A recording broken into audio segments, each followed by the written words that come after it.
सबको नमस्कार। टाइम की कमी के कारण I will take only 5 minutes sir, only 5 minutes. मुख्य अतिथि श्री जे.एस. रंजन सर, आईएएस विशेष मुख्य सचिव उद्योग एवं वाणिज्य और आईटी, तेलंगाना सरकार। सम्मानित अतिथिगण श्री डी.एस. चौहान जी, आईपीएस प्रमुख सचिव उपभोक्ता मामले, खाद्य एवं नागरिक आपूर्ति और आयुक्त नागरिक आपूर्ति, तेलंगाना सरकार। सम्मानित अतिथि श्री हेम कुमार पांडे जी, पूर्व सचिव उपभोक्ता मामले विभाग, भारत सरकार। Sir thanks for coming. और मैं आपको बताता हूँ कि जे सर से मेरी मुलाकात Indo UK business meet London में हुई थी। जब मैंने जे सर को रिक्वेस्ट की थी डायरेक्ट सेलिंग के लिए, तो जे सर ने आश्वासन दिया था कि मैं आप लोगों की बात सुन रहा हूँ, समझ रहा हूँ और मैं आप लोगों की इंडस्ट्री के लिए प्रयास करूँगा अच्छे से अच्छा काम करने की। और आज सर आपके सामने आ चुके। Thank you sir. Let me define in a shortcut of beauty of direct selling. Sir हमारी इंडस्ट्री के अंदर कोई कास्ट फैक्टर नहीं होता, कोई एज लिमिट नहीं होती, कोई एजुकेशन मैटर नहीं करती, कोई इकोनॉमिकल कंडीशन मैटर नहीं करती, कोई जेंडर मैटर नहीं करता। और सोसाइटी का कोई भी वर्ग आके हमारी इंडस्ट्री में काम करके खुद को सक्सेस कर सकता है और अपने परिवार के लिए एक अच्छी आर्थिक स्थिति पैदा कर सकता है। सर हमारा कंट्रीब्यूशन जो डायरेक्ट सेलिंग का सोसाइटी के लिए है वो अपने आप में एक अद्भुत है, उल्लेखनीय है। हमारी इंडस्ट्री में काम करने वाले ज्यादातर लोग रो आते हैं सर, जिन्हें ना एजुकेशन होती है। अच्छे स्टेटस के लोग भी आते हैं, लोअर मिडिल क्लास, सब तरह के लोग आते हैं। लेकिन हमारा एजुकेशन सिस्टम ऐसा होता है सर कि हम उनका स्किल डेवलपमेंट, पर्सनैलिटी डेवलपमेंट, उनको सेल्स स्किल्स डेवलप करते हैं, जो कि बहुत ही हार्ड टफ जॉब है without MBA marketing, BBA marketing. Leadership skills, how to manage the team, क्योंकि without team this is not possible to do direct selling sir.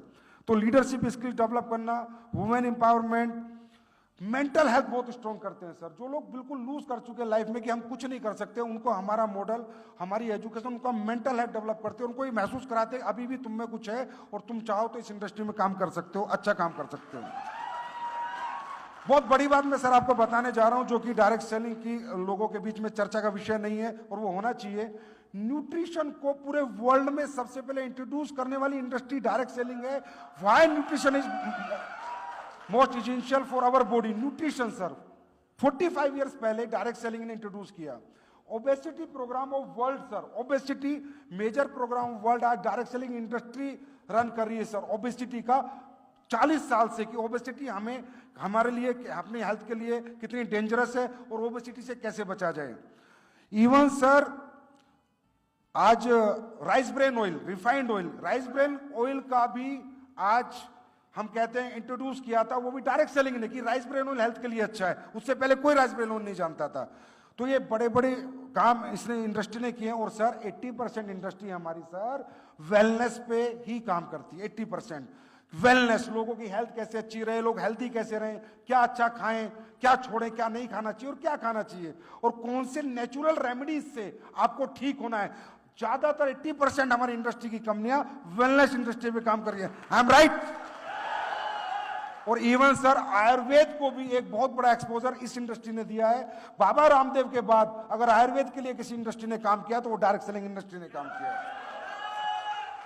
और इससे क्या हुआ सर, जो बाहर की कंपनियां हमारे यहाँ डायरेक्ट सेलिंग करती थी वो न्यूट्रिशनल प्रोडक्ट लेकर आई, आज उन्हें भी इंडिया में काम करना तो आयुर्वेद प्रोडक्ट उन्हें भी इंट्रोड्यूस करने पड़ रहे हैं। And people get lot of benefits in this industry sir, health benefits. उसके बाद सर मैं सिर्फ ये बताऊंगा कि हमारे यहाँ पर प्रोडक्ट्स का जो सेल्स होता है सर, पहले हमारा डायरेक्ट सेलर इनविटेशन लेता है, फिर प्रोडक्ट का डेमो करता है, फिर सेल्स करता है। और जो प्रोडक्ट परचेजर है सर, सभी डायरेक्ट सेलिंग नहीं करते, ओनली 10%, 90% कंज्यूमर ही रहते हैं, क्योंकि उनके अपने कोई काम है, अपनी फैक्ट्रीज है, अपने बिजनेस है, अपने जॉब्स है। हमारा डायरेक्ट सेलिंग करने के लिए जो अपॉर्चुनिटी के साथ काम करता है वो 10 आउट ऑफ 100 लोग ही काम करते हैं। ये बताना मुझे जरूरी था। और अब जेन्युइन डायरेक्ट सेलिंग जो है सर, जो हमारे साथ होता है कि हमें तकरीबन 2 ब्लेम हम पे लगते हैं सर। 2 ब्लेम हमेशा लगते आए हैं कि मनी रोटेशन करते हो और दूसरा लगता है कि प्रोडक्ट महंगा बेचते हो। तो मैं इसका जस्टिफिकेशन देना चाहूंगा सर कि मनी रोटेशन करने वाली कंपनियां 40 साल चल ही नहीं सकती। मनी रोटेशन मीन से सर फिक्स्ड इनकम का कमिटमेंट। मंथ में आप हमें 1000 रुपए दो, हम मंथ में आपको 2000 देंगे या 5% देंगे या 10% देंगे। That is called money rotation. हम लोग प्रोडक्ट बेस्ड इंडस्ट्री है सर, हम लोग मनी रोटेशन करके 40 साल 45 साल कैसे चलेंगे? आज हमारे इंडिया में कंपनियां हैं जो 24 साल 28 साल से चल रही हैं। ये मनी रोटेशन नहीं है सर। जो बीच का मार्जिन था, जो एम्प्लॉयमेंट सेल्स का जो मार्जिन था, जो एम्प्लॉयमेंट का मार्जिन था और एडवर्टाइजमेंट का जो पैसा था, वो हम लोग आप इनमें लोगों में डिस्ट्रीब्यूट करते हैं और यही हमारा डिस्ट्रीब्यूशन मॉडल है। इसीलिए सर हम 40 और 45 साल से सर्वाइव कर रहे हैं। नहीं तो 2 साल के अंदर जो ये चिट फंड कंपनियां ये बंद हो जाती है। और ये स्ट्रगल सर हम लोगों की है और यही आशीर्वाद, ये ब्लेसिंग हमें आप लोगों से चाहिए कि इन लोगों से हमको अलग कर दो सर। हम इनके साथ नहीं रहना चाहते तो सर तेलंगाना में बहुत अपॉर्चुनिटी है। आज बहुत खुशी है कि आप आए और आप आज हमें सपोर्ट करने की मॉनिटरिंग कमेटी एक मैकेनिज्म की बात चल रही है। सर तेलंगाना में बहुत ऑनेस्ट लोग हैं, बहुत अच्छे लोग हैं और बहुत एम्प्लॉयमेंट और पढ़े लिखे लोग हैं। अगर इन्हें डायरेक्ट सेलिंग एक अच्छे इकोसिस्टम के साथ करने का मौका मिले तो तेलंगाना भी अपने आप को एक बहुत बड़े लेवल पे डायरेक्ट सेलिंग में प्रूव कर सकता है सर।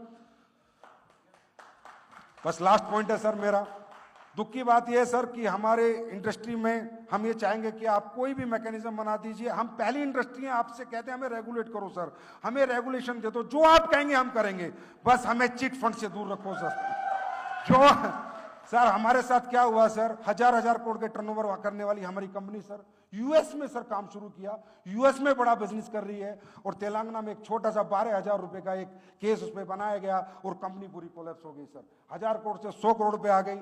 और ये इंपैक्ट सर सिर्फ तेलंगाना में नहीं पड़ता, तब ऐसा होता तो पूरे इंडिया में इंपैक्ट पड़ता है यार। वो प्रोडक्ट बेस्ड कंपनी बंद हो गई और उसकी एफआईआर हुई, ये हुआ। लेकिन सर एक बड़ी बात यह कि आज तक जो भी एफआईआर ऐसी हुई है, जो भी पुलिस ने की है, एक में भी सजा नहीं हुई सर। कोर्ट से सबको क्लीन चिट मिली है क्योंकि they are the product based company. Court ने सबको क्लीन चिट दी है सर क्योंकि वो प्रोडक्ट बेस्ड कंपनियां थी।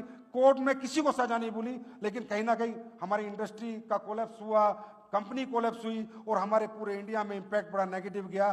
तो सर हम तेलंगाना गवर्नमेंट से, आप लोगों से गुजारिश करते हैं, आपका आशीर्वाद मांगते हैं। We need your blessing sir, we need your blessing. Thank you.